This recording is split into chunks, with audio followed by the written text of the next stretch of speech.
Fala, nação tricolor, estamos chegando com o nosso vídeo de pós-jogo. Acabou agora há pouco no Cícero Pompeu de Toledo, o Morumbis. São Paulo 2, Alianza Lima também 2.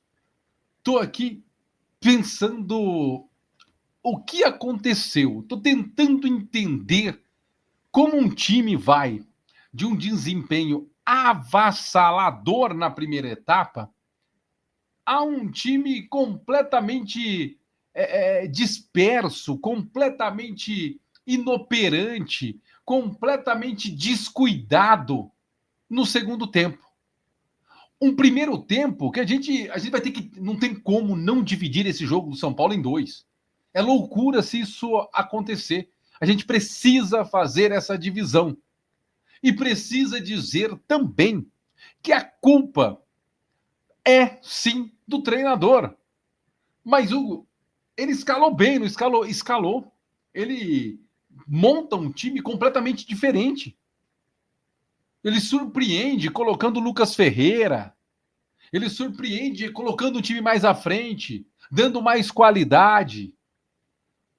Surpreende não só o Zubeldia, mas também o Ferreirinha. Em noite de Ferreirinha, quem acaba se destacando negativamente é o Zubeldia mais uma vez. Um São Paulo que no primeiro tempo poderia ter feito 3, 4 com tranquilidade. E a gente imagina, bom, o Alianza Lima agora vai voltar todo perdido. O Alianza Lima vai voltar apavorado. O Alianza Lima vai voltar sem sequer tentar reagir, porque foi amassado, foi atropelado no primeiro tempo.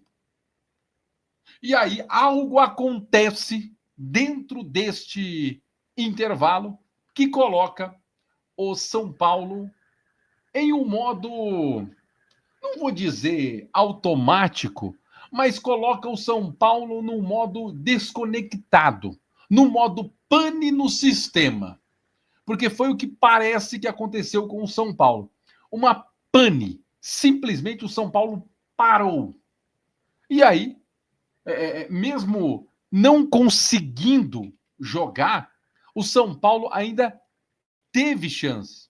O São Paulo ainda criou algumas oportunidades, mas estava dando aquela impressão que o jogo estava muito fácil para o São Paulo.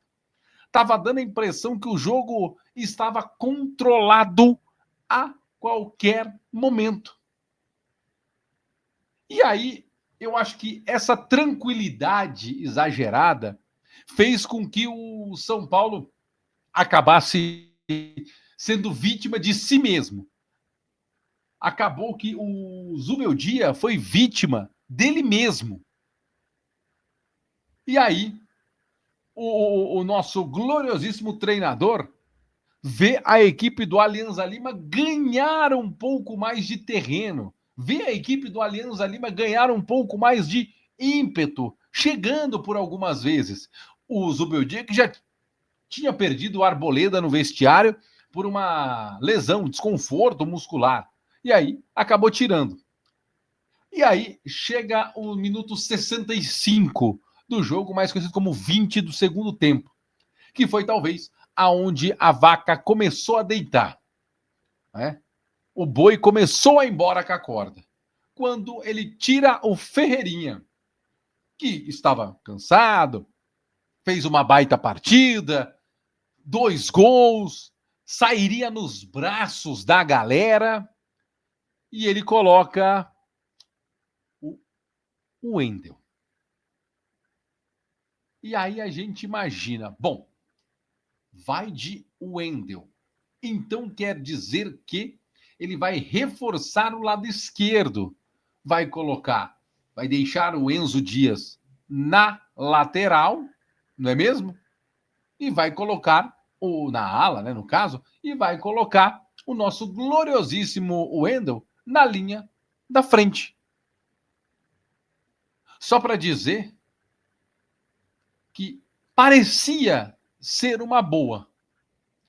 O que ele não contava é que o time do Alianza Lima ia começar a gostar do jogo ali. E aí a gente precisa entender alguns pontos, alguns detalhes. Porque, veja, se a gente pegar o famoso minuto a minuto, a gente vai ter aqui a seguinte situação. Sai, minuto 60. Isso, 65.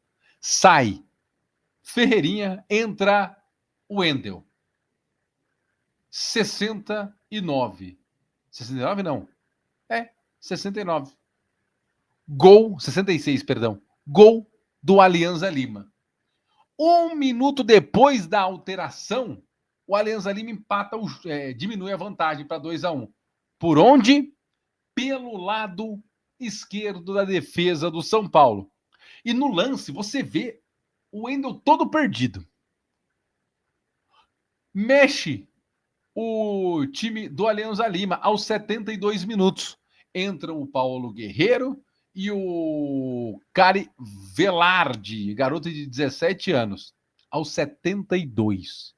Aos 76, gol do Alianza Lima. O São Paulo ainda tinha 3 alterações a fazer. O que faz o Zubeldia? Tira o Luciano e coloca o André Silva. Tira o Ferrarese e coloca o Cédric.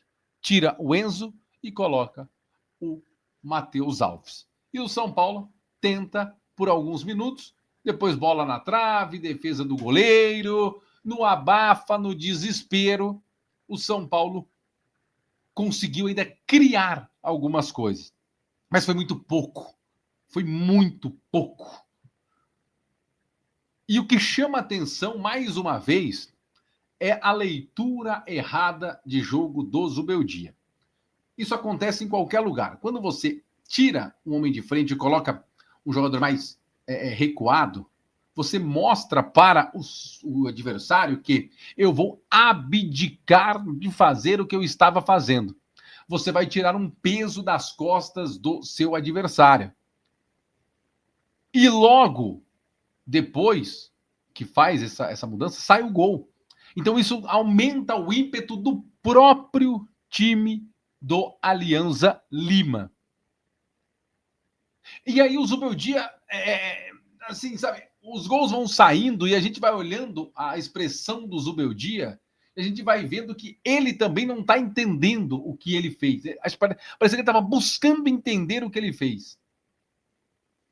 E as substituições pareciam simples, pareciam ser assim básicas para você seguir pressionando, não com a mesma volúpia, não com o mesmo empenho, mas era para você seguir fazendo o que estava sendo feito no primeiro tempo, que deu muito certo.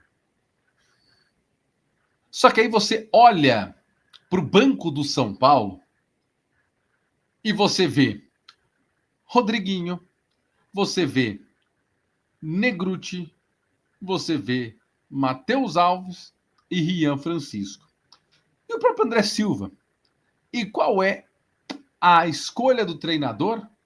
Colocar mais um lateral.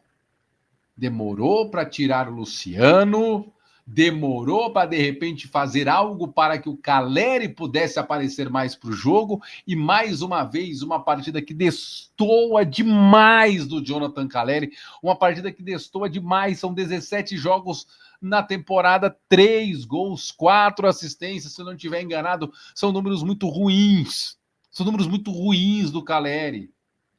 E mais uma vez, uma partida que ele destoa dos demais. Ele e o Luciano. O Luciano é algo que a gente não consegue entender. Não dá para o Luciano jogar pelo meio-campo. Não dá para o Luciano jogar com tanta liberdade. Não dá para o Luciano jogar com tanta falta de comprometimento. E uma outra coisa que a gente precisa dizer Às vezes, uma ou outra coisa dá certo. O problema é que não é sempre que vai dar certo o Ferrarese atuando de lateral, ou de terceiro zagueiro, ou de zagueiro pelo lado direito, como você quer chamar. Mas não dá para o Ferrarese jogar apoiando. Ele não consegue, ele não tem cacuete. O HD dele não é programado para isso. O sistema dele não é programado para ser lateral. Ele não consegue. E isso sacrifica um jogador que é muito bom defensivamente. Então, assim, se você quer jogar com 3 zagueiros, eu entendo ele ser um zagueiro que possa ajudar na saída de bola. Agora, ser um jogador que é o cara que vai até a linha de fundo para fazer toda a jogada como um ala de fato, ou às vezes, algumas vezes como um lateral de fato, eu acho que é exigir demais do Ferrarese. Essa tentativa de mudança de posição ou de característica do Ferrarese não está dando certo. E se não está dando certo, tem que ser interrompida, tem que parar. Isso precisa parar. E o Zubeldia precisa parar com as suas teimosias. Mais uma vez, é Zubeldia e teimosia. Assim como a própria diretoria do São Paulo. São 00:15. E o André Hernan já traz a informação de que nada muda, segue o plano. Zubeldia segue sendo treinador do São Paulo. É muito, mas muito estranho toda a movimentação, toda a situação. Mas a gente segue aqui tentando entender. O Zubeldia, na coletiva, ele falou que voltamos sempre ao mesmo. O Wendel não é um jogador totalmente defensivo. Ele pode aportar uma característica ofensiva. Se não tem uma alteração semelhante ao Ferreirinha, não posso cruzar os braços e falar, não tenho pontas. Se o Wendel, com a carreira que tem, não pode cumprir essa posição, como não vai poder cumprir? Bom, o Wendel acaba tendo toda a situação jogada em cima dele. Mas a escolha do Wendel, e o Zubeldia fala depois que ele não tem os extremos, ele não tem jogador de beirada. Ele tem. Você lembra do Henrique Carmo? Pois é, rapaz. Pois é. Até que tem. E aí fica difícil a gente defender o Zubeldia. O Zubeldia está pressionado, mas ele também não tem se ajudado. Por muitas vezes, ele se coloca na própria pressão, sendo teimoso, errando nas alterações, por mais que acerte nas escalações, mas a leitura de jogo dele é muito falha. Eu não sei até quando nada muda, mas cada vez mais está ficando difícil e complicado olhar e tentar entender o porquê que nada muda. Algo precisa ser mudado no São Paulo. Se é o treinador, se é a postura, se são alguns jogadores, aí é com a diretoria. Mas algo precisa ser mudado. Porque senão nós vamos ver coisas passadas que haviam sido mudadas voltar ao atual São Paulo. Eliminações, vexames e o torcedor, mais uma vez, sendo feito de bobo. Deixe os comentários aí o que você achou desse jogo do São Paulo. Deixe os comentários aí, quero muito ouvi-los, beleza? Forte abraço, gente. Obrigado.